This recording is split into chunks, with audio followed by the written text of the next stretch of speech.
Well, good afternoon, ladies and gentlemen, and welcome to the examination schools. My name is Jonathan Bate, the Provost of Worcester College, and it's an enormous pleasure to be chairing this afternoon's very, very special event. It's part of the Humanitas programme. Humanitas is a series of visiting professorships at Oxford and Cambridge, intending to bring leading practitioners and scholars to both universities to address major themes in the arts, social sciences, and humanities. Created by Lord Weidenfeld, who is with us this afternoon. It's always a huge pleasure to see him back here in Oxford. The programme is managed and funded by the Institute for Strategic Dialogue, with the support of a series of generous benefactors. And this particular chair is generously supported by Eric Abraham, and we're very pleased that he is here this afternoon, as are other representatives of the Institute for Strategic Dialogue, who have all made a wonderful contribution to this extraordinary visionary programme. It's going to be a very unusual format this afternoon. You have not just come to a lecture, you have come to an event. This is what's going to happen. We're going to have the lecture by Vanessa, and then we're going to have a screening of the short film, The Killing Fields, by her son, Carlo Nero. And Carlo, who's with us, will briefly introduce the film. Then after the screening, there'll be a 15-minute break. I will explain all this again when we get to the break. And then we're going to come back for discussion with a very interesting panel whom we've gathered. Now, you may, at this point, be thinking, well, what has a contemporary environmental film called The Killing Fields got to do with King Lear, the subject of the lecture? But I think that is what we will find out in Vanessa's lecture. I think it would be impertinent of me to introduce Vanessa Redgrave to you on a Shakespearean occasion. When we were preparing the illustrations for the Royal Shakespeare Company edition of the complete works of Shakespeare, the first thing I said to the RSC was, we must have an illustration of Vanessa Redgrave cross-dressed as Ganymede when she played the part of Rosalind in Michael Elliott's great 1961 production of As You Like It, at the very dawn of the RSC. And who would have thought, 51 years after that, we would be going to the cinema and seeing Vanessa Redgrave in the role of Volumnia, the mother of Ralph Fiennes' Coriolanus, in what is, I think, one of the finest Shakespeare films of recent years. In between, of course, she's played a huge array of Shakespearean roles, including the part of Prospero, no less, at Shakespeare's Globe. And, of course, she'll be very familiar to you for a huge range of film work, going all the way back to A Man for All Seasons, as I say, all the way forward to Coriolanus. And, of course, an enormous number of stage hits in London, on Broadway, throughout the world. A record-breaking run on Broadway, where she starred opposite James Earl Jones in Driving Miss Daisy. And, of course, Vanessa will be very familiar to you for her extraordinary political and social work over the years. Her work with UNICEF UK as a special representative, her work with UNHCR, her work with Russian human rights foundations, and of course with Amnesty, with Liberty. The list could go on. Now, what better play to bring together Vanessa's passions, her expertise, than King Lear? The play that was performed by Shakespeare's company in front of his King's Majesty, in front of King James at Whitehall Palace in 1606, by the King's men, and yet a play that contains Shakespeare's most searing critique of injustice, of the abuses of power, and also perhaps of the abuses of the land. So it's my enormous honour and pleasure to introduce this Humanitas lecture, Vanessa Redgrave, Speak What We Feel, Not What We Ought to Say, Poverty, Land, and the Rule of Law in King Lear. Ladies and gentlemen, Vanessa Redgrave.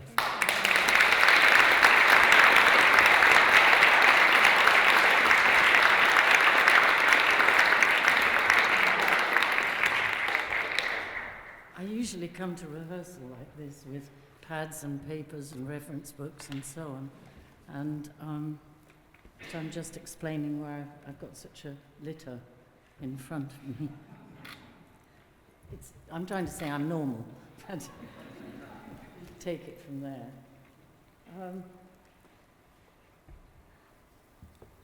Yes.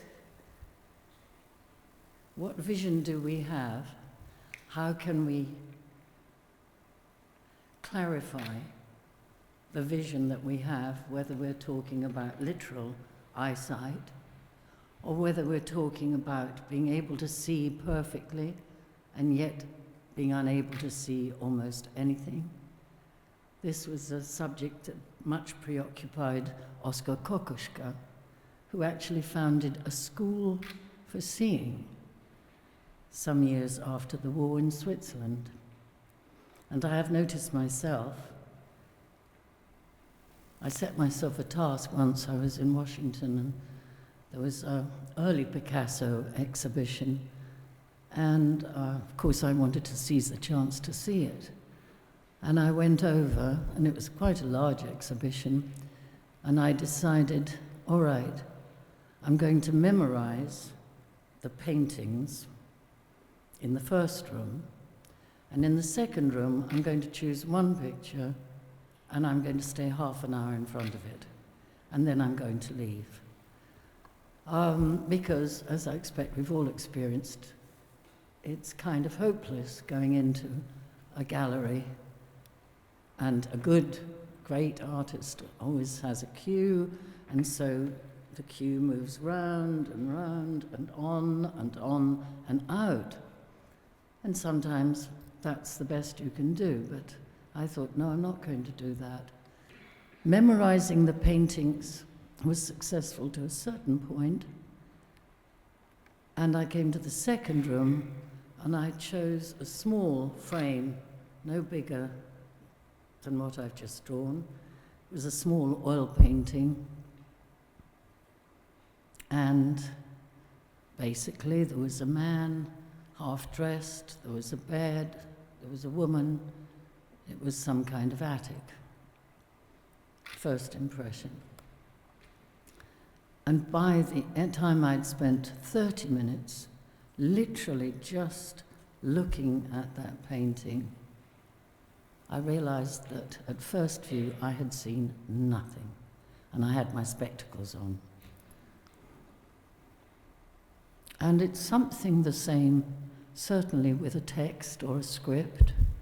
I don't let a script out of my reach until the very, very last moment of rehearsal, unless the director tells me, no, I want you to be off the book, in which case I'll say, yes, I'll be off the book, but I want the book just off there. Because hour by hour, day by day, my eyes and ears will discover things that I thought I'd read, the words I'd learned. And certainly the same has to be true when you're looking at a text like King Lear, and certainly it has to be true of when you're seeking the help of books like The Soul of the Age by Professor Bate here. Can I call you Jonathan now? Good, lovely. Thank you. And you're delving into, going backwards. You're reading the text in the present. You in the present are reading the text.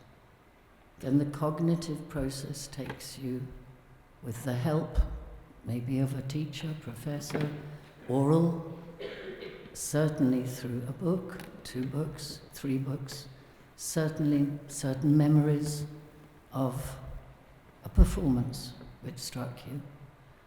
But you're going back, trying to be able to see, although inside one's head and heart, to see when that was written as if you were there. In other words, to put yourself into the shoes of those certainly who wrote it, but then also the people of that country, the people of the city, the social conditions, the economic conditions, and so on. Because I think there's no doubt that there is a cognitive barrier when you come to read a very, very great play. One cognitive barrier is that you know this is a very great play. The other is that you come to it even without wanting to, you come to it with certain preconceived notions. They could be very good notions, they could be not very good notions, but you come to a play with preconceived notions. And most of the texts that you actually read, this is in my experience anyway, and I'm not as well read, as I'm sure, as most of you here. Most of the texts you read, some will have illustrations. In the case of King Lear, he will have streaming white hair, and if you're talking about the 1890s, he will have voluminous cloaks, and sometimes you will have a photograph of a production. You may have seen that production. But in any case, you come to the text with memories, and sometimes the memories are attached to notions. And I'm emphasizing this because I'm an actress. Maybe I wouldn't if I weren't, but I am. And I do find that one of the wonderful things that there are in our world are the communion and community of actors and actresses wherever you go. You seem to strike up. You do strike up. You've met all kinds of conditions, a lot of time very badly paid, a lot of time unemployed, and sometimes the wonderful, what appears like the most immense good fortune, you get to work, and you get to work with a great text, or a good text. Everything doesn't have to be great. So I've tried to put myself into the process of both going to when Shakespeare wrote it, as opposed to where Shakespeare set it, and I think that's probably customary today. Certainly, that's the way that you, Jonathan, have approached Shakespeare's mind, the soul of the age. But then, there's still a certain chill, and I'm calling it a chill just as by way of an expression. Nothing chilly about your book, Jonathan. It's wonderfully communicative. But there seems to be a kind of chill, such as you get in, you go into the House of Commons and a chill comes over you. I'm not using this in a pejorative sense, necessarily. I'm using it as a physical fact. Somehow the age and the period of the architecture chills you. It's a weight.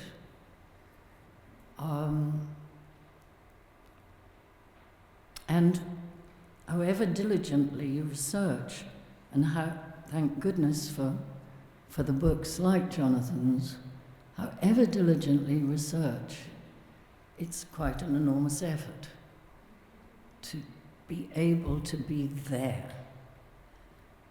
That effort is immediately resolved once you start thinking of now. That is in my experience. If I keep coming back to now and go to the text, keep coming back to now, go back to the new facts, the new information about when it was written, coming back to now. Now, 3 storms come immediately to mind. Ours now. The one after during the Second World War, and what was discovered finally when Hitler's forces were defeated, and what was happening in the now of Shakespeare. The storm now, perhaps I should say the three storms. And the storm that I think of first is the storm that I lived through very sheltered in comparison relative to the vast majority of people and children in Europe, and certainly compared to if you were Jewish. But it was a storm, and we did see Coventry aflame. From about 50 miles away, the entire sky was lit up. We did spend many nights in basements while people around us sang songs, and I've done the same myself on journeys with UNICEF while bombs have been pouring on the ground. In other words, man-made storms, sometimes coinciding with the weather.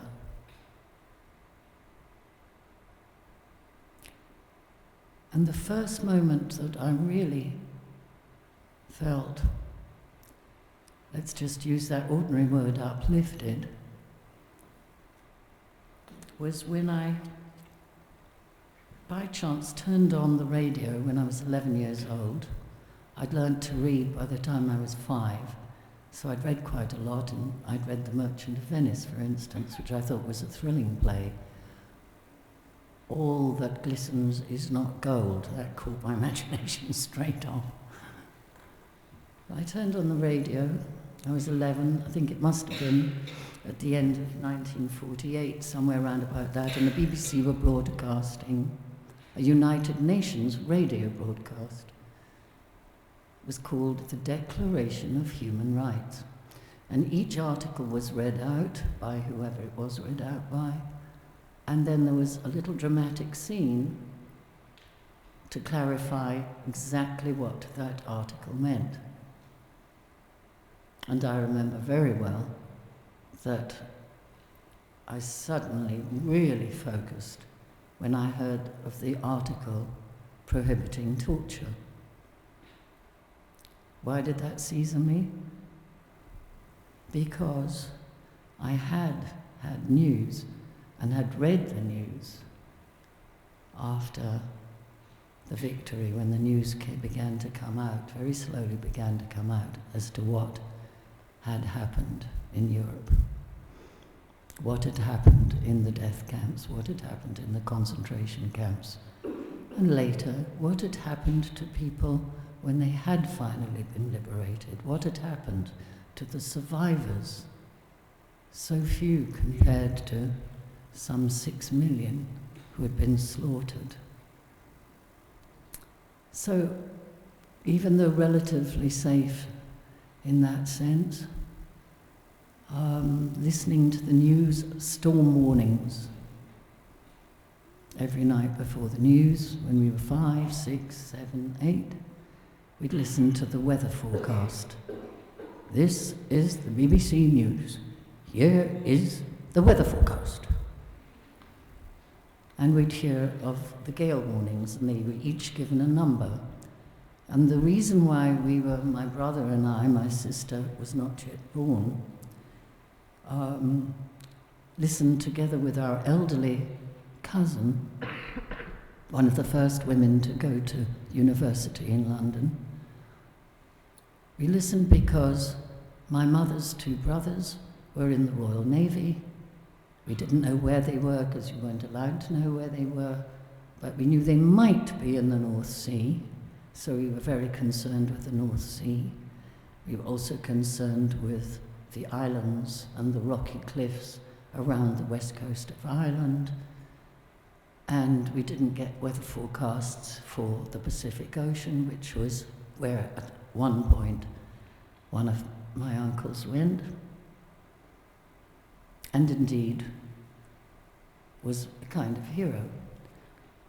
And even today I'm sure his father, my grandfather, even today I'm sure that he himself, and even today I myself, feel hesitant about proclaiming him as a hero as opposed to one of the heroes, because I know very well that there were so many young men like him who were prepared to keep the spirits up of everyone they were with, were prepared to go off into the jungles and the rainforests with guns, with dislocated shoulders, as my uncle was, and fight, and then get in a boat, get out, and get bombed, shelled into the water, and with a dislocated arm, said goodbye to a stoker, and started to swim towards the coast, which of course he never made. And I'm mentioning him because inevitably he and others that I'd heard about, that I'd read, that I'd met, refugees from Nazi Europe, all of them artists, the ones that I met, I knew what they'd come from, to the extent that they would let a very young child know what they'd come from. And I turned on the radio, and there was the Universal Declaration of Human Rights. Now, having it already being 3:30, I'm not going to do what I wanted to do, which was to read you out the Universal Declaration of Human Rights as turned into language that anyone can understand. But I'm just going to, well, here it is. But I'm not going to read it out. But it says, this was issued by Amnesty International, the Irish section, in 2007. And it just says, almost 60 years ago, these rights were pledged as universal to all people and for all times. If you're reading them right now, you are enjoying at least some of them. Thousands of people in Ireland and millions of people worldwide are not so lucky. Our mission is the full enjoyment of all these rights by all people. Can you help us? To join, donate, or take action, go to www.amnesty. In this case, IE for Ireland, and the same would apply for the UK and the international.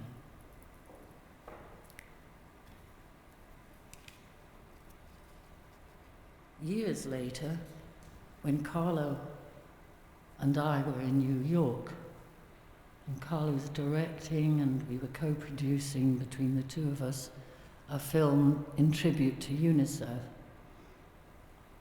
And we wanted this to be, of course, the history of the United Nations Children's Fund, which began literally in the first months following the Second World War.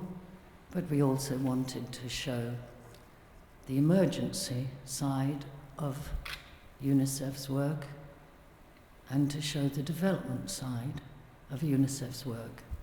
And of course, you can't have development if you've got no archives, no research, no base. You can only react. And that doesn't bring the help to the children that you need to bring help to.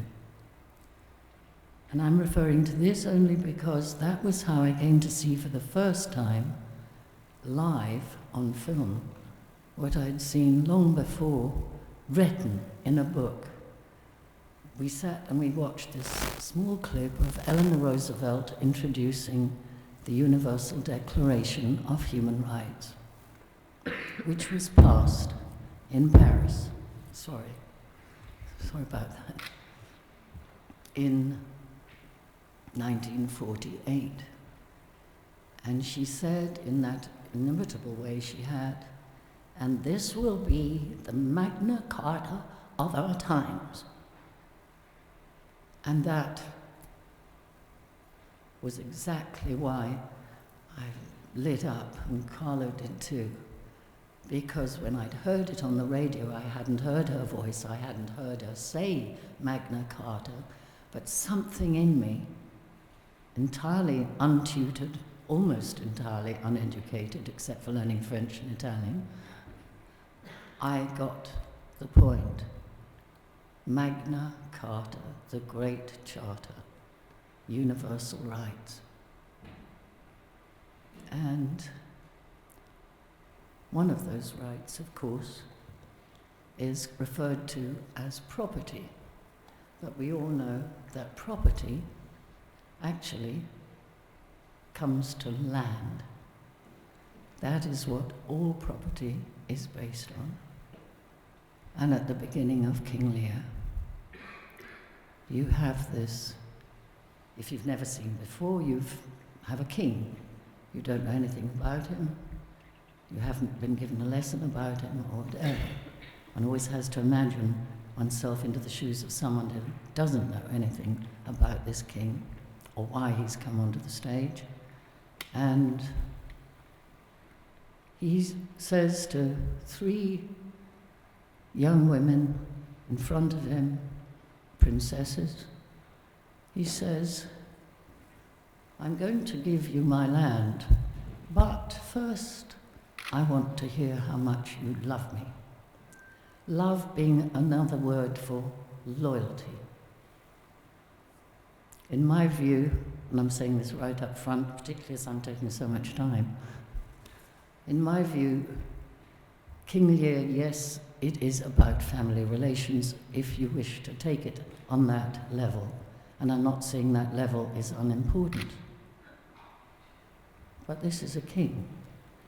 And this is not, as Shakespeare intended that King James I would understand it. This is not sent way, way, way millennia back, lost in time, old Albion.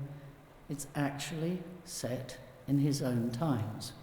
But he's carefully, to survive, has ensured that there are enough things happening to say, don't worry, if you hear anything you don't like, it's okay, this all happened thousands of years ago. Don't worry. And my own view, Shakespeare was a survivor, and here there would be others who could say how many others survived, had to survive in the same way as creative writers. He was a survivor by, in part, going along with what was happening. He wasn't political, he wasn't a nobleman, he wasn't an earl, he wasn't a duke, he wasn't Walter Raleigh, he wasn't the Earl of Essex, nor was he Cecil, nor was he Burleigh, although undoubtedly he'd met them. But he had to survive. And so he survived somewhat in the way that, not all, far from it, Soviet writers, a few of them, survived.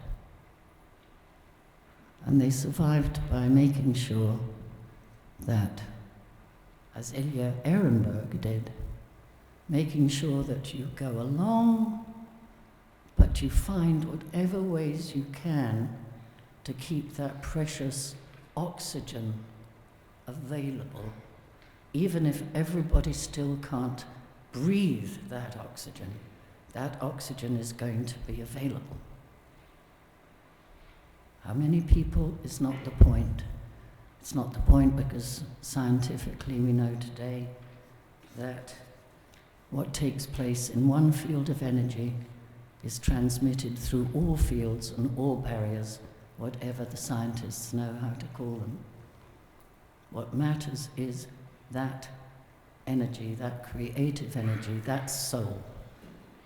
And I pay profound respects to you, Jonathan, for giving us the soul of the age. I'm appalled to see how long I'm talking and how little I've covered of what I want to. The first thing I want to read out is reference. Some of you may know the play backwards far better than I do. Some of you may not. I will be referring to the text as much as possible, and I will be referring to the economist that I know a little and respect muchly, Joseph E. Stiglitz. And we are going to, as Jonathan said, show a film which is concerned on the question of land. And land is the first thing that is addressed in Shakespeare's King Lear, because the daughters are told, if you give me enough love, I will give you this amount of land. Love meaning loyalty. They are the daughters of a tyrant, after all, as we begin to realize. And there follow 2 speeches of extravagant loyalty, although I bet the first time anybody heard Goneril and Regan proclaim their love, they might, and certainly they should, think that every word is genuine. And that's how it should be approached. We should not get one signal up front. I'm getting dogmatic now. We should not get one signal up front that they don't mean what they say. We should think they do mean what they say. And my gosh, do they need to be sure that everybody believes them what they are saying? Because we are living in a very tyrannical situation in the country. That's a loose word, it's a generalization, but it can be underpinned every step of the way.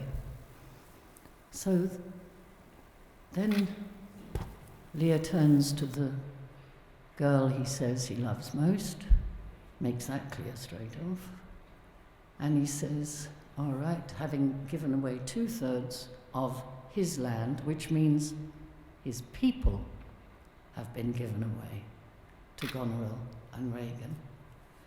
And he turns to Cordelia and says, now, how much do you love me? What can you say? And she says, nothing. He says, nothing will come of nothing. She's not a loyal subject, and she has to be. The fact that she's his daughter is neither here nor there. That's all right when they spend an hour by the fire, some off time. But this isn't off time, this is on time. And he's been king long enough to know how you stay king, in spite of all threats from inner circles as much as outer circles, as well as from his people. And in the very first speech of the Earl of Gloucester, who we find to be as opinionated but as wise or not wise as the tyrant King Lear. And Gloucester says, these late eclipses in the sun and moon portend no good to us. Though the wisdom of nature can reason it thus and thus, yet nature finds itself scourged by the sequent event. Love cools, friendship falls off, brothers divide. In cities, mutinies. In countries, discord. In palaces, treason. And the bond cracked between son and father. We have seen the best of our time. Machinations, hollowness, treachery, and all ruinous disorders follow us disquietly to our graves. Now, we should know, and I'm sure we all do, when we see King Lear and hear the Earl of Gloucester say that, that's what's happening right now to him. That's his country. But then the art of theatre is to communicate what those words mean.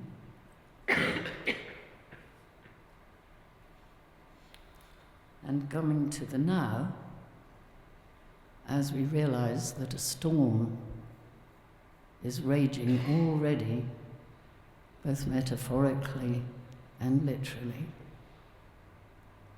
in the King Lear's kingdom, we think of the storm, I think of the storm, the catastrophic economic and political storm in our world today. And I'm encouraged, not that anything could stop me, I cannot. I don't see how anybody can live or breathe any passing day without knowing what's going on, but maybe not understanding everything about what's going on. That's what's wonderful about this play, and pretty well anything that Shakespeare wrote, but especially this play.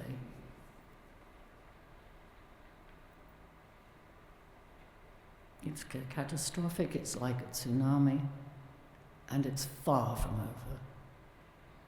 In spite of all that's being said, we're over it. I think the majority of people realize, or fear, rightly, or suspect, rightly, that it's far from over. And indeed, if you read this wonderful book, which I'm sure I'm not going to have time to read any section of to you, but it's called Free Fall, America, Free Markets, and the Sinking of the World Economy. Fantastic book. And if you don't know how this happened and is happening, it's written in such a clear, thought through, lived through, felt through way that you will know what's going on and why it happened and why what's going on is going on. Now I'm coming back to Act 1 again, the fool. And he says here Shakespeare's used something very important as a fool. You can't take exception to anything a fool says. You cannot.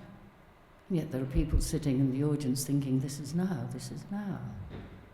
But they won't be talking about it. They'll be thinking it.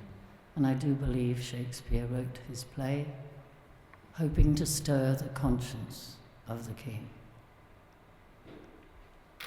Because that's what a playwright can do. They can stir both consciences and consciousness.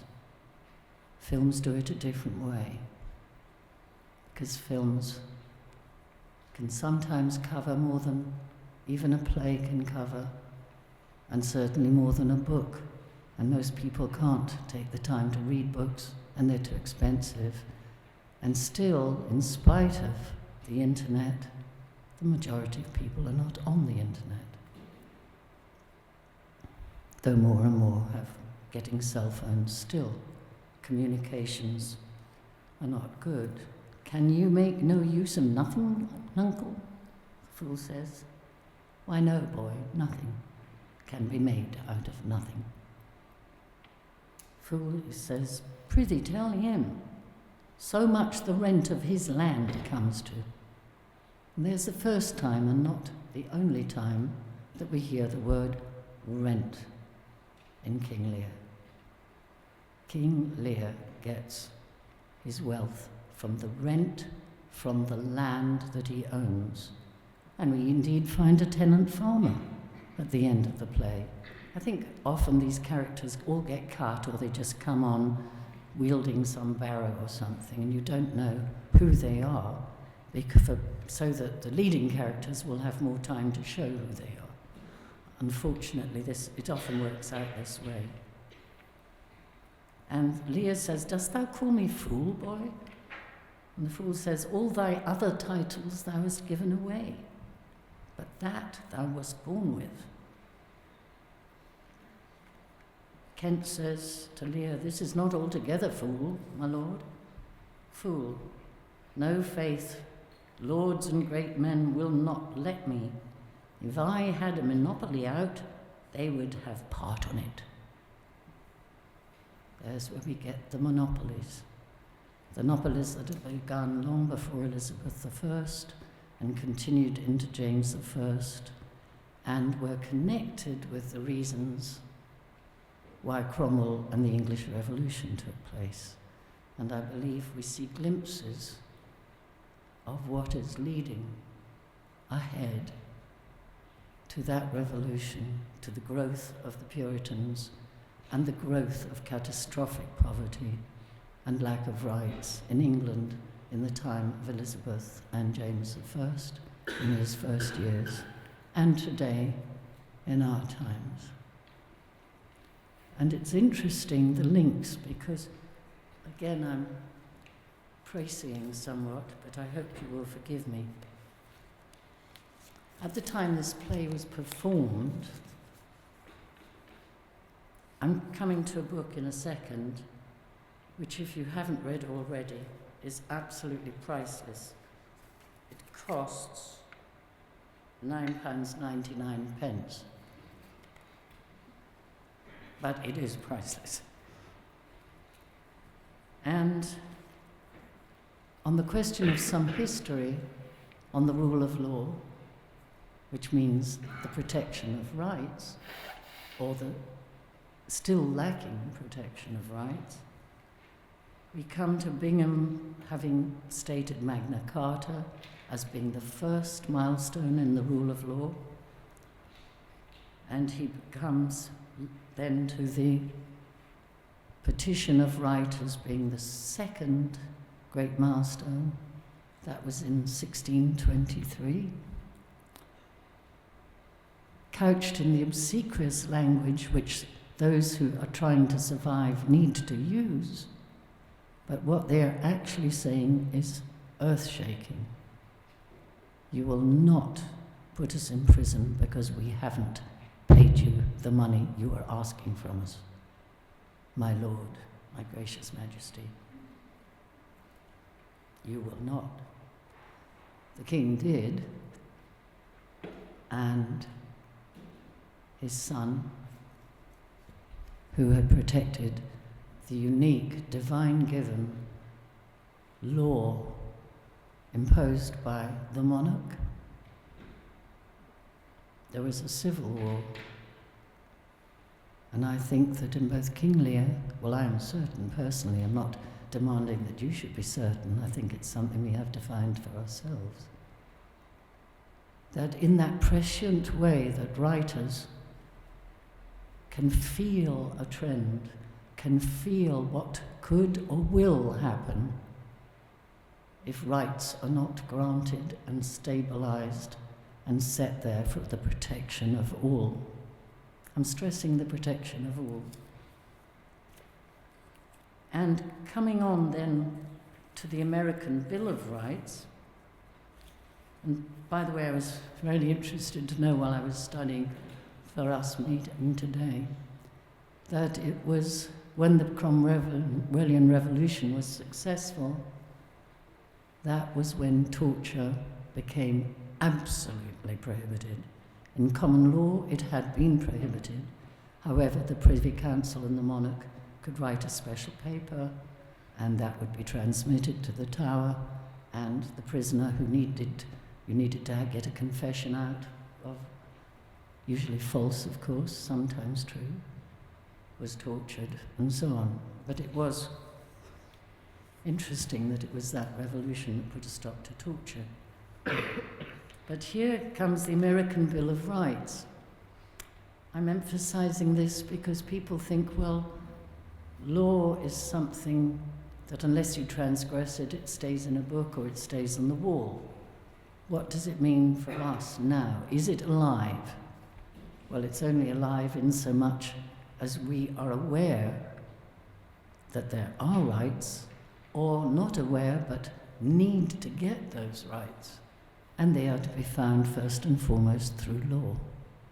The rule of law, which means basically right the way across the board, including land and property.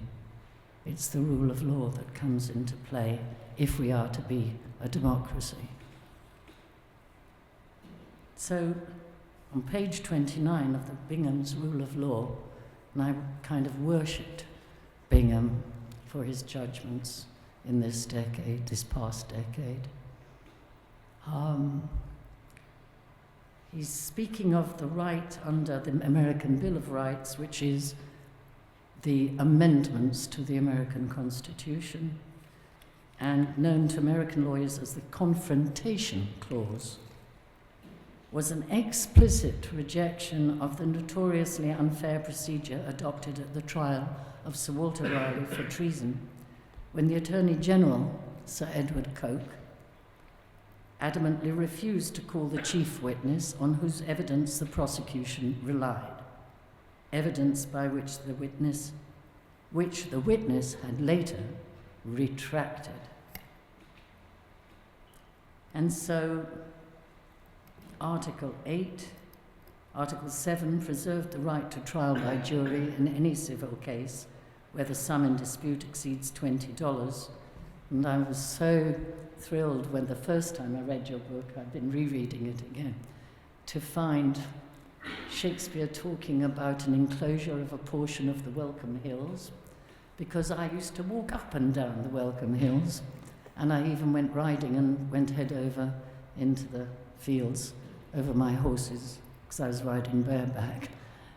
And, you know, when you've seen a place, you know it, and you think, oh, where that hotel stands, long ago, that land was enclosed.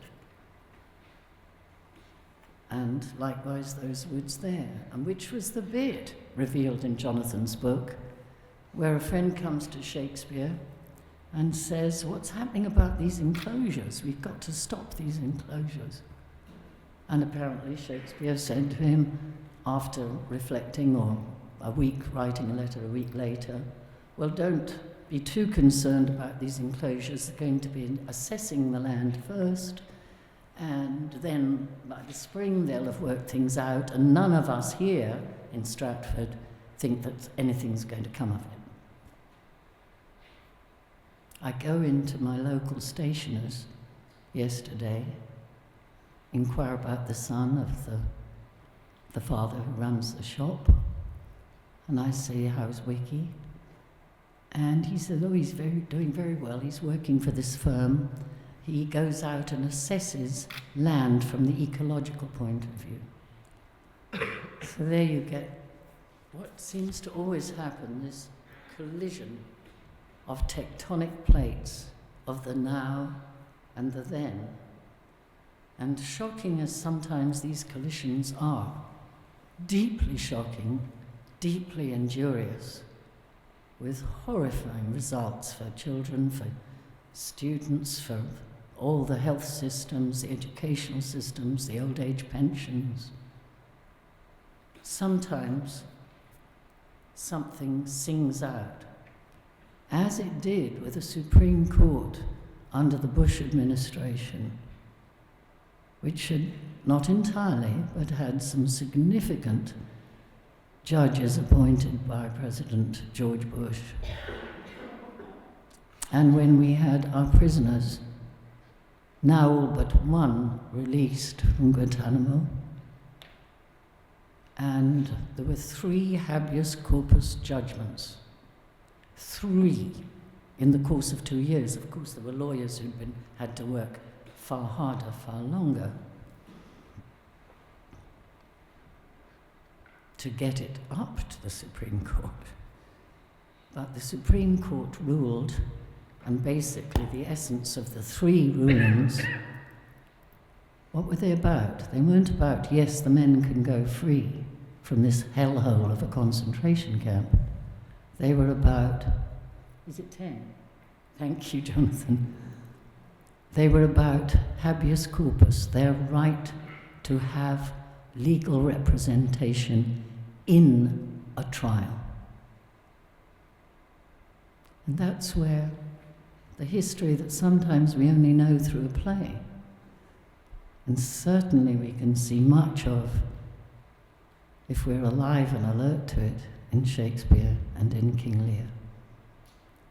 That's when history of all these dead people and all they fought for and all they suffered comes like an extraordinary field, energy field, and comes into the now, and comes into the Supreme Court of the United States circles.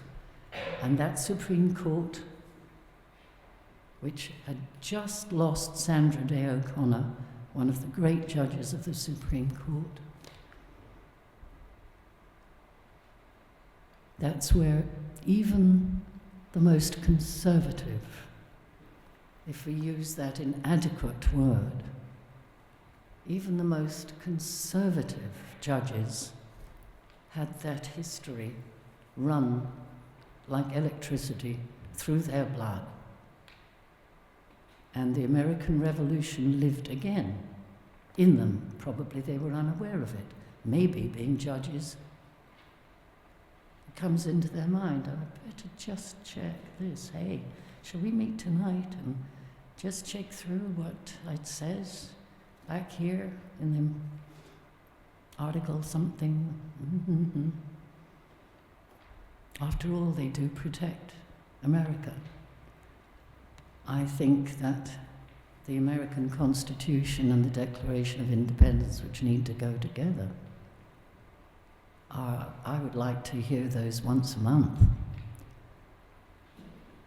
We have the Universal Declaration of Human Rights, and we also have an extraordinary play.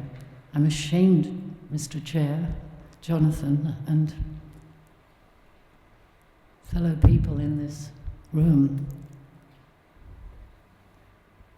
I'm ashamed that I've got 10 minutes left to make a distinct reference to King Lear. What is it basically about? I'm not ruling out other interpretations, I'm not ruling out other aspects which are vital to an understanding of the play, but basically what is it about?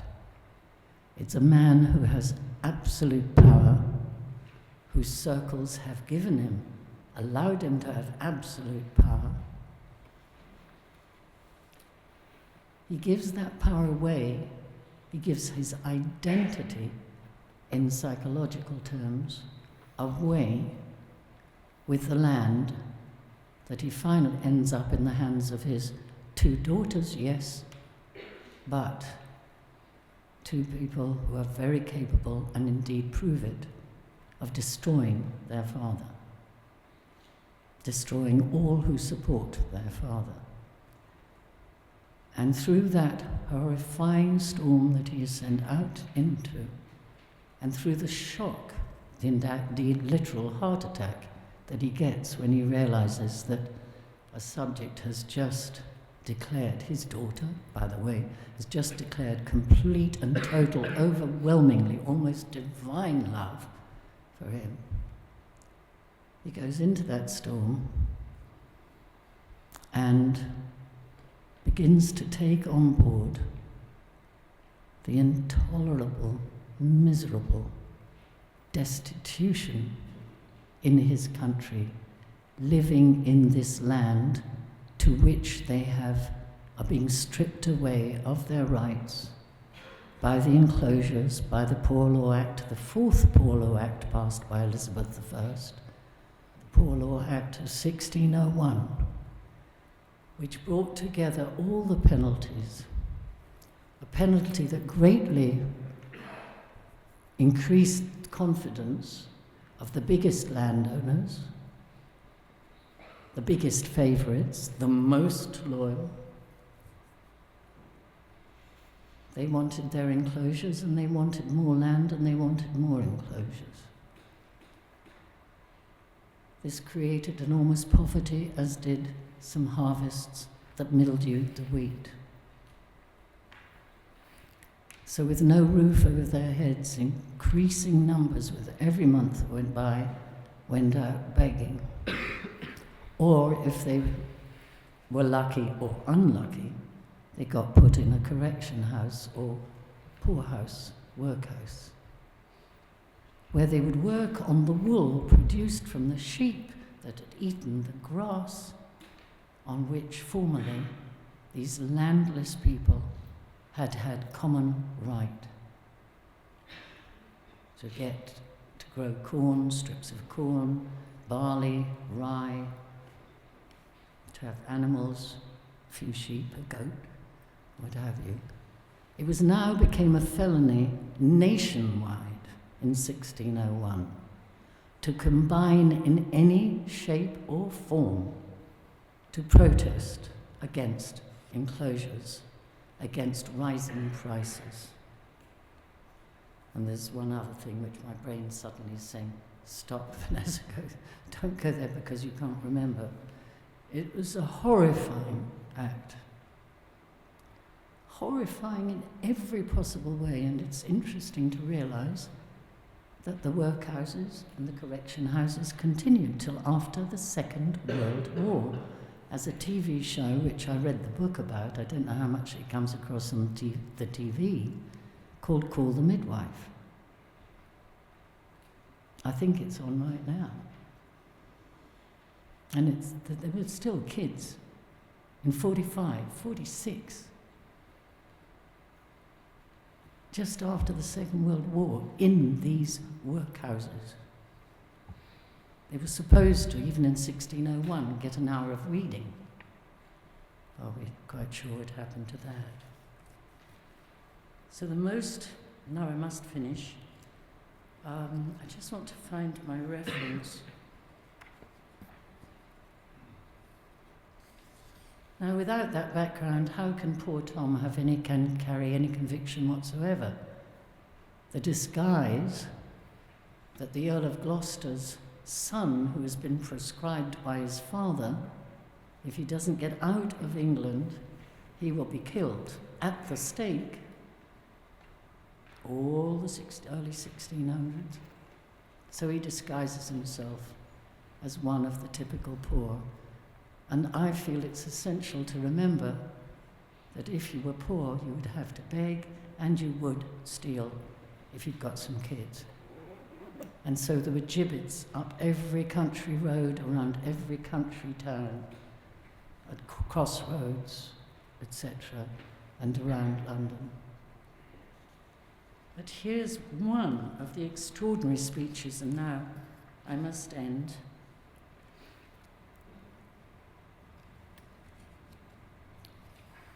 I'll read two speeches. And we notice, by the way, that there's a tenant farmer who helps Gloucester at one point, whose eyes have been put out as a torture, as punishment for having taken the side of the homeless, landless king. And there are other servants, not of the king necessarily, who help save lives. And there are differences within the tight circles. Not all of them will agree to go all the way with cruelty and extortion and destitution.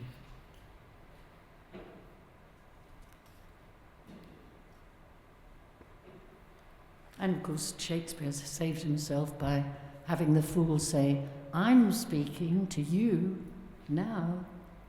I lived before, or I live before Merlin, the magician who helped King Arthur, existed."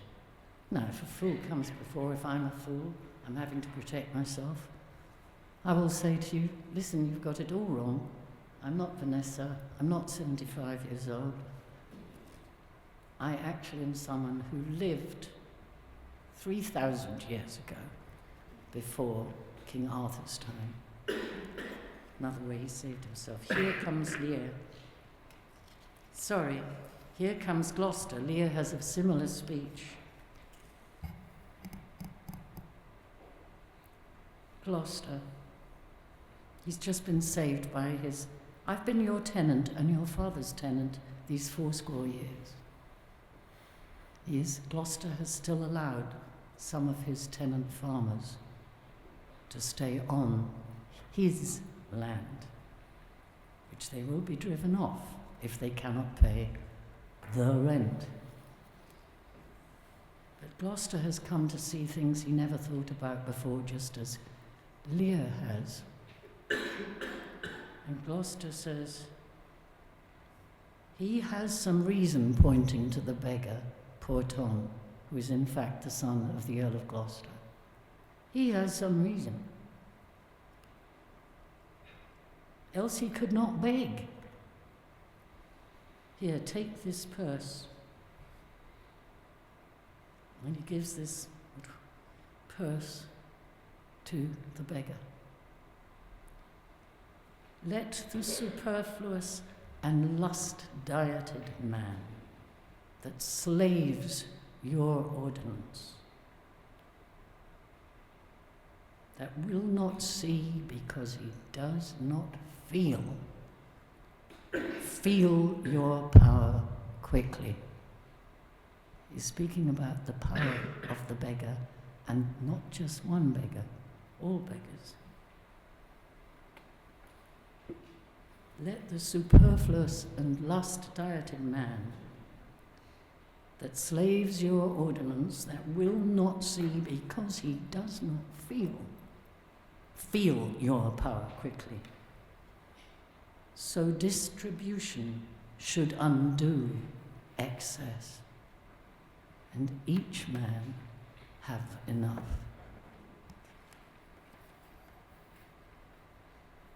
And here's finally, closing 30 seconds. At the very end, we see that Goneril, through the corruption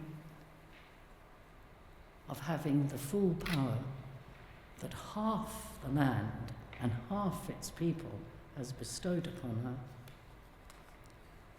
when her husband, who has now understood who she is and opposes her, she says, "The law is mine, not thine. Who shall arraign me for it? Who shall impeach me? Who shall charge me for it? Who will put me on trial? The law is mine." These are tiny little extraordinary moments, and many more besides, that are shaking the structure of King Lear, arising from the shaking conditions and changes that made Shakespeare write King Lear. And at the moment that it was performed, it was 11 months after the Catholic terrorists of the Gunpowder Plot had been tried in January 1606. Walter Raleigh, who had nothing to do with the Gunpowder Plot, was also in the Tower. He'd been in the Tower for 3 years. And he was assailed by Attorney General Coke with the same kind of words that Lear uses against his daughter. Southampton was in the Tower because he had been reprieved from being executed as a co-member of the Earl of Essex's coup d'etat against Queen Elizabeth. So he was in the Tower.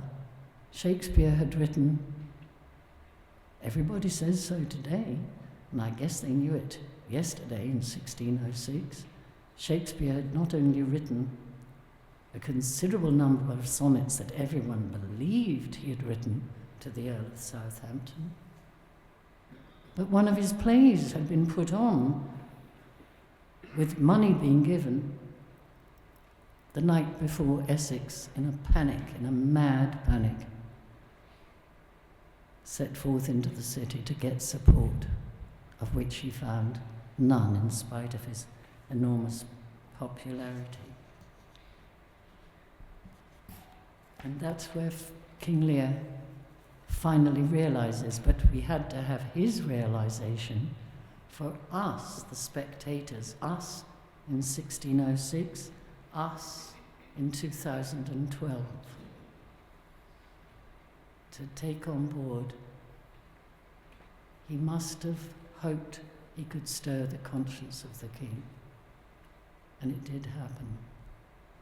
I'm not saying that the king's conscience had been stirred, but the play was published.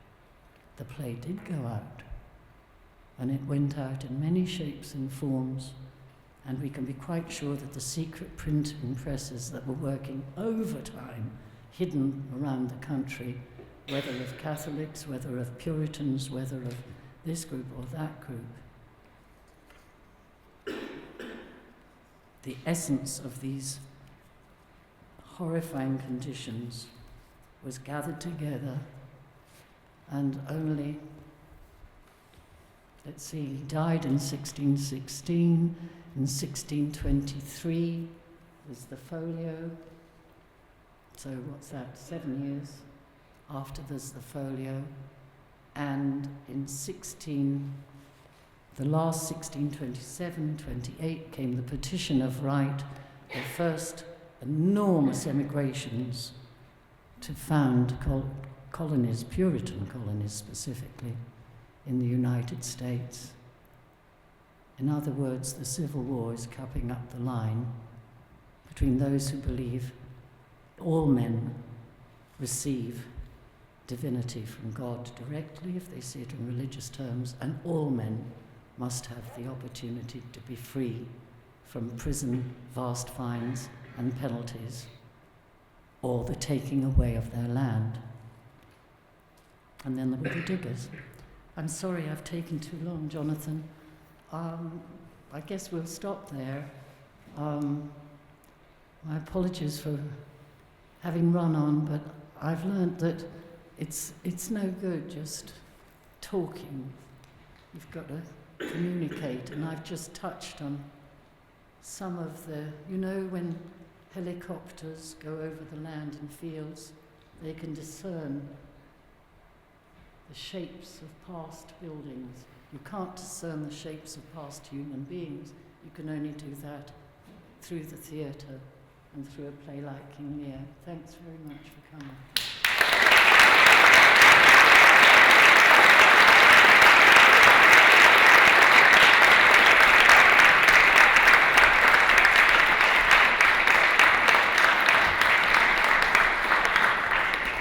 To use Vanessa's phrase, coming back to now.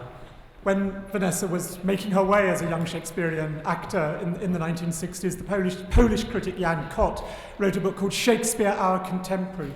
And I think what that lecture has shown is that Shakespeare was his own contemporary. His play set in the distant past also addressed his present, questions of rent, of the homeless, of monopolies, of torture, of the poor law. But he also addresses our present. Shakespeare is still our contemporary, coming back to now, giving away the land, giving away the people. A wonderful moment in the lecture where we heard about that tenant farmer of the Earl of Gloucester's. So I want to thank Vanessa for a lecture that was not only a distillation of a life thinking about and playing Shakespeare, but also a distillation of a lifetime's political engagement. And it's from that political engagement of her that we move, coming back to now, to Carlo Nero, who has the distinction not only of being Vanessa's son, but also of being an award-winning filmmaker, particularly of documentary films. And he's now going to introduce to us his short film on the subject of the land. This was commissioned by the Land Research Trust, The Killing Fields. So Carlo will briefly introduce the film, then we'll watch it, then we'll have a break, then there's discussion. So, Carlo Nero.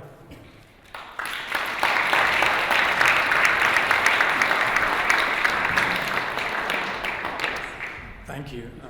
Well, obviously a very hard act to follow, but just briefly, The Killing Fields, the film you're about to see, is a short film that was made last year, and I want to thank Fred Harrison, who's here today, for his help, his assistance in the making of this film, his priceless contribution to it, and he will be part of the discussion after the screening. Vanessa mentioned Oskar Kokoschka's School of Seeing, and I have to say, in recent years, I started to realize that so many things that I took for granted, so much of what I thought I saw, I really hadn't seen, and I hadn't really understood the full implications of. This film, to a degree, allows us, certainly has allowed me, to look at the world, the land we live in, the natural resources we use, in a very, very different way. It asks, I think, some important questions and tries to answer them. But hopefully, more than anything, it will help spark a debate, a discussion, a much needed one, I believe. Because what we think we see through all the sort of bickering and chit-chat of the political classes and the various ideologies around us, we fail to see something fundamentally that has been hidden from us. Perhaps the cure, perhaps the remedy for our socio-economic ills. It's that which we stand on, we live on, we breathe on. So I hope you enjoy the film, and I hope you stay afterwards, after the break, for a continued discussion on these themes. Thank you very much.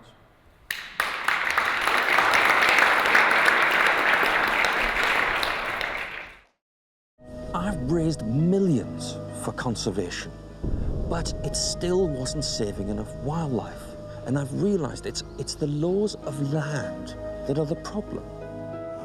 Landowners should be part of the solution to the conservation issue, not the cause of the problem.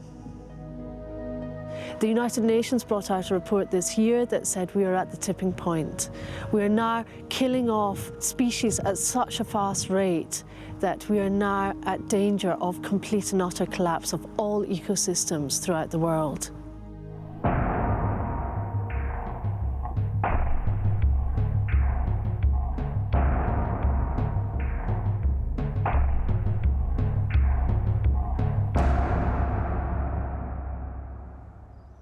We humans are killing species all over the world, and the United Nations warns us that that destruction, the extinction of other life forms, is actually undermining the basis of our human existence. I've come to Wildwood, a nature conservation trust in Kent in England, to talk to Peter Smith. He's devoted his life to trying to rescue those threatened species. Fred. Hello, Peter. Oh, welcome to Wildwood.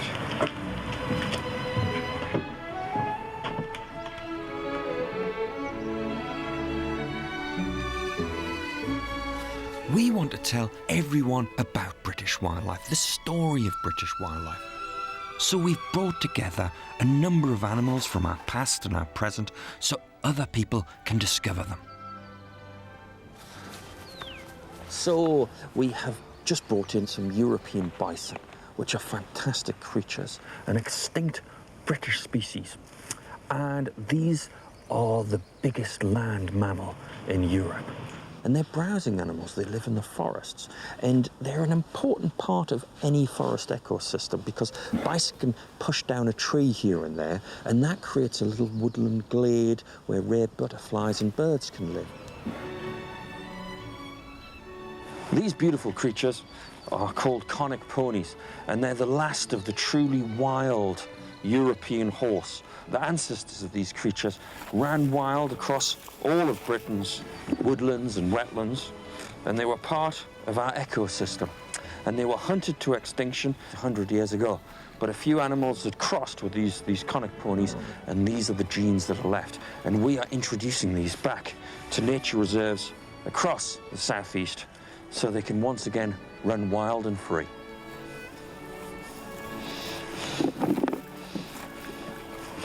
So, Peter, you're literally turning this into an educational establishment for children so that they can learn about nature. In fact, you're creating a walkway through the trees for them. That's right. We've got a playground, and we want to allow children to walk through the trees and see the amazing relationships between things like ants and oak trees and all the other trees. They can get in there and be part of it. Hey, look, we've got some lynx just in front of us there.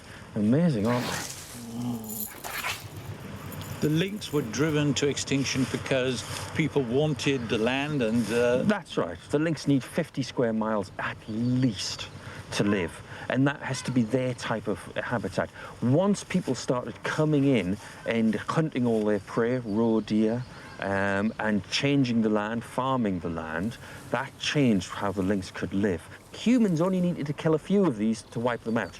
They were a fragile species, ecologically speaking, lived very far apart, so it only took a little impact from man to wipe these out.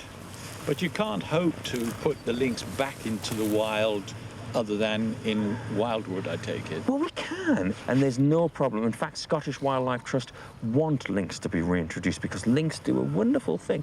They will help spread out the population of deer. At the moment, we've got lots of deer that concentrate in areas, eating all the leaves, the little growth of new trees, so nothing can regrow properly. You need to have predators, prey, and all the trees and the grasses in harmony with each other, and that's what lynx bring, because they live in very low densities. It's easy. If we just kill a few, they'll go extinct because then they can't meet each other and breed. So Why is it important for Wildwood and other nature reserves to help children to understand life in the wild? We want wildlife to be something they can experience and understand. It's nothing to be scared of. You know, wildlife is not a lion that's dangerous. Wildlife is something that's all around us, and we can exist and coexist with wildlife, and it's something we should have back in our lives, not something to be separate. Wildwood's got teams of people who volunteers, so we serve a social function, helping people discover skills and feel part of the community. We were fed up of spending huge amounts of money and time and effort to manage nature reserves, when beaver and wild horses and other wild grazing animals could do a far better job. And that's what we've built at Wildwood, a way of conserving nature that doesn't cost the taxpayer or private donors a lot of money. It's about people being able to see the wildlife like it was in a woodland 1,000 years ago, so they can chance upon a wolf, a wild boar, a lynx, and feel part of it.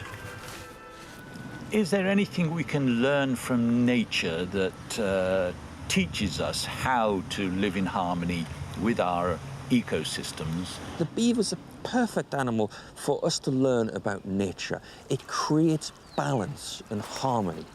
European beaver here are an essential part of Britain's waterways.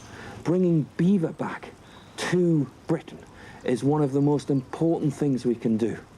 Beavers will get rid of pollutants, nitrates, phosphates that farmers put on their field. They'll absorb floodwaters that would have flooded our cities. The beaver wetland's a giant sponge, sucks it all the water in, and then it saves our cities from flooding. We're faced with challenges because a beaver will occupy a riverbank.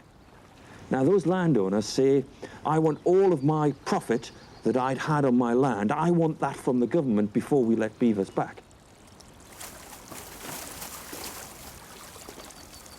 So these wetlands are really important because we're seeing increasingly floods, rivers breaking their banks and causing havoc in towns. In the past, the waters would flood out into fields as it goes down the river. These are our floodplains. And farmers wanting to farm the land along rivers have created flood defences, and the taxpayer has assisted in this process as well, to the tune of many tens of millions of pounds a year. This little chap here, he's the water vole. Because we use rivers as drainage channels, and they're not allowed to meander and create little oxbow lakes and have reed beds, these lovely creatures have virtually gone extinct. And the taxpayer did that. We fund the Environment Agency to spend a huge amount of money stopping the rivers working naturally.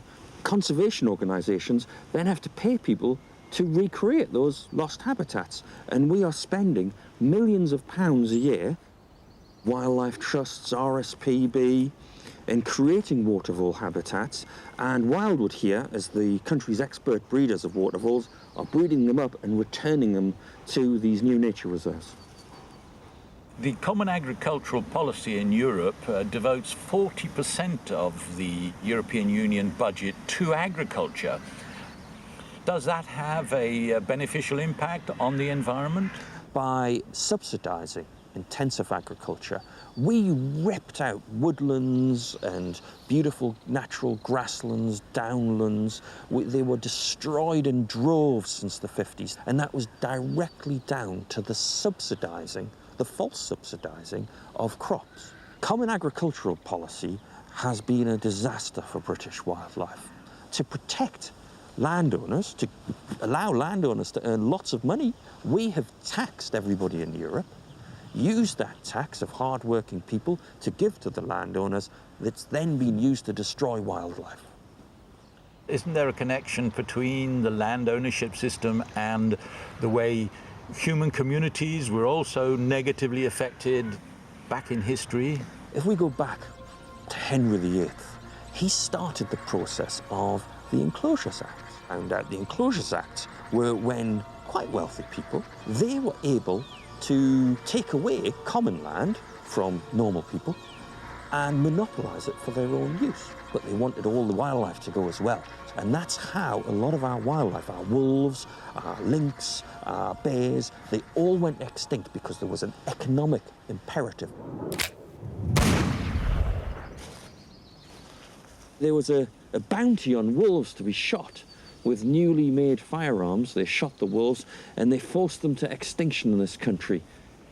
The big bad wolf didn't exist until we wanted to make them extinct. It's because we kicked all the peasants off the land, and then big landowners started farming sheep for wool. And then they sold that wool across Europe. That was the start of our industrial revolution.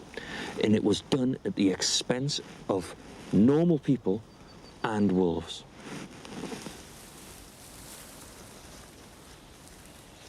So it was this same property rights in land which victimized humans and our fellow species. I've raised millions for conservation, but it still wasn't saving enough wildlife. And I've realized it's the laws of land that are the problem. Every time we try to save wildlife on land, the people who own land can charge more for it. If we try to buy nature reserves, or if we try to get government control on land, landowners always seem to win. They can't seem to lose financially in the system. So you're saying that landowners are cashing in on the current awareness that we are extinguishing whole species on this planet? Landowners aren't silly. They know what's happening in the conservation environment. I might have £5 million to buy some land, but all that means is the nature reserve's going to cost 20 times as much. So the price just keeps on going up and up and up, no matter how much money we raise. What is the alternative? The journey of discovery I've gone on is to try and understand economics. And this is where I started discovering the ideas of taxing land instead of taxing people's income. Because if land isn't taxed, people can own it without any obligation to the rest of society. That's the problem. We need obligations on landowners, just as we have all got obligations to treat other people well, so landowners have obligations to look after wildlife on their land. But landowners will say that you're now confiscating their land by charging them for occupying that land. Is that a fair thing to do? Ownership of land, I think, should be protected. Landowners should be custodians of their land, and they should have a right to make money from that land. But if you hold land from other people's use and you get all the benefits of that land, that's not right. That's not what land ownership should be. The wildlife should have rights, and people should have rights to access and enjoy that land as well. Nature gives services to humans for free. The sun, the fertility of the soil, animals that we coexist with. You're saying that we should pay a sort of rent for using those services. Is that right? That's exactly right. We should forget about income tax and national insurance and VAT, and we should think about taxing the resources that people use, land, oil, the minerals from the ground. That is where the revenue of the government should come from.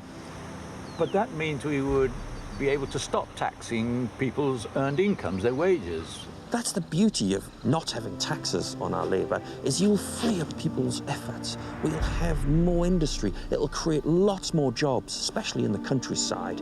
If farmers' labour isn't taxed, they can look after animals much better. They can employ more people. As a charity, we could employ more people to look after our wildlife if that labour wasn't taxed. But I'd be very happy to pay rent for the use of the land that we have and for the use of the natural resources that we use in our efforts.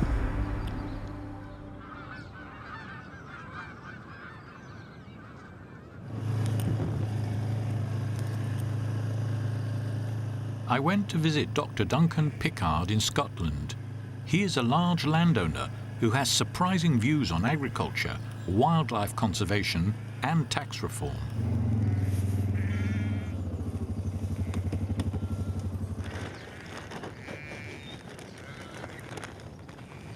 Landowners should be part of the solution to the conservation issue, not the cause of the problem. We take care not to disturb wildlife on this farm. We have about 40 acres of woodland that we leave free to the wildlife. We have about a mile of riverbank, which again, we are careful not to spread fertilizer or sprays on. And the main objective is to leave wildlife to enjoy its freedom. It would be more appropriate to penalise landowners who destroy wildlife habitats rather than paying them subsidies to do nothing. Leave the wildlife to look after itself.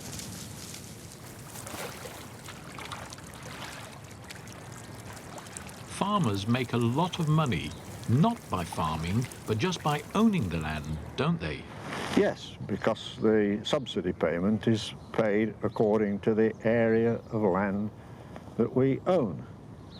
And it seems entirely wrong to me for farmers to be given non-means tested income support when they're already very wealthy. How much can a farm landowner actually receive as an annual subsidy income? Well, there are several farmers in Scotland who have a subsidy income of £1 million and more. There is no doubt that all subsidies eventually end up increasing the price of land, farmland in particular. And even subsidies paid for conservation increase the price of the land which is eligible for the subsidy. I would like to see the end of all subsidies. But Dr. Pickard, you're a landowner. Yes. Yes, but that's the system. And if I want to farm, I have to live with the system that I've got. But I prefer to make the case that I'm making from the inside of the industry rather than as an outsider shouting from the sidelines.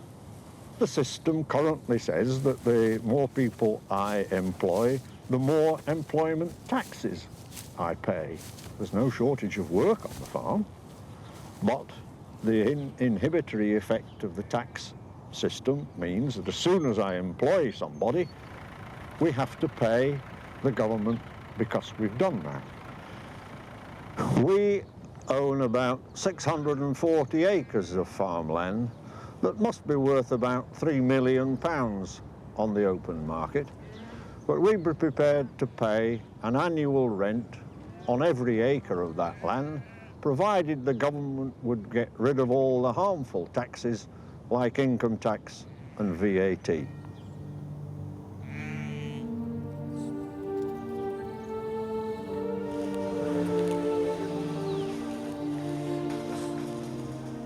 This, of course, is a beautiful fallow deer. And fallow deer aren't native to this country. They were mostly imported by the Normans, and they preferred to hunt them. And of course, what the Normans did, they were the start of one group of society monopolizing the land for their own benefit. In the forests, that was a Norman word, the royal forests, they kicked all the peasants who used to live in the woodlands and live in harmony with a lot of the woodlands. The Normans kicked them all out, and they had hideous punishments. They poked people's eyes out and chopped their fingers off and arms off. They did all kinds of awful things. It was ruthless exploitation by violence.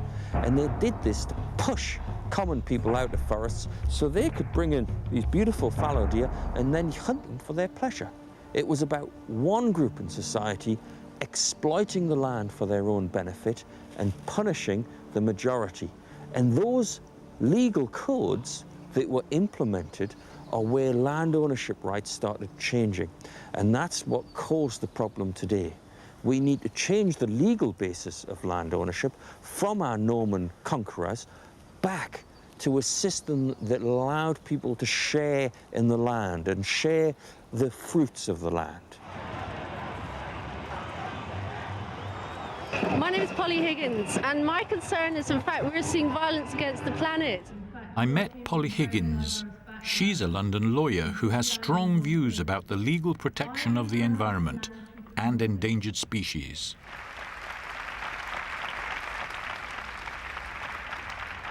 What kind of rights can be created to protect species that are currently endangered? We're standing at a very pivotal point in history. A report that was just brought out, The Economics of Ecosystems and Biodiversity, puts the figure for 2008 for the destruction of the planet at $2.2 trillion. For 2009, the figure is $4 trillion. Our biggest problem is that currently our laws are primarily governed by property laws. And this is really what we have to change, is to move away from property laws to trusteeship laws. So rather than I own, to I owe a duty of care to this planet.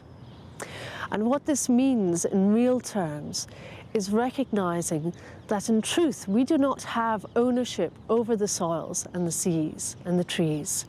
We only have ownership over that which we create, that which we build. Of course, it's all fine and well having rights. It's all fine and well being up your mountain and shouting, I have rights, I have freedoms. But if you can't enforce the duties and the obligations and the responsibilities upon those who are breaching your rights, then those rights count for nothing. And so that's why I have proposed into the United Nations an international crime of ecocide, by recognizing that the mass destruction, damage, or loss of ecosystems is a crime.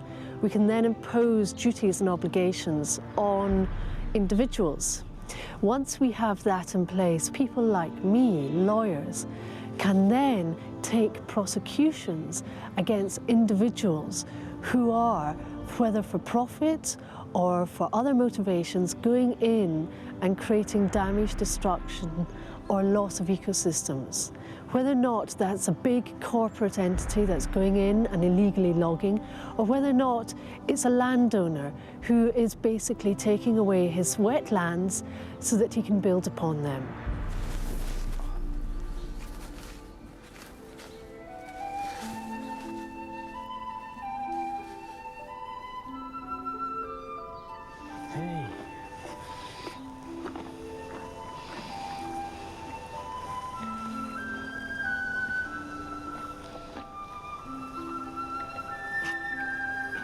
A lot of people think that the charging a rent on land for everybody would mean that we would destroy our green belt and our wilderness. But this is the very opposite of what I think will happen, because wilderness areas will become of value. The green lands, the wild lands are the cheapest land, and so developers are trying everything to exploit this land. We're destroying wild land. This will change completely with a rental charge on land, and we will actually start valuing wild land. It will have an inherent benefit, and as soon as you can build a house on that land, it will then become an expensive piece of land to own, so people will stop trying to exploit our wilderness areas, and we'll save our green places for our future generations.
Our goal should be a tax of 100% or close to 100% on the rents associated with those natural resources.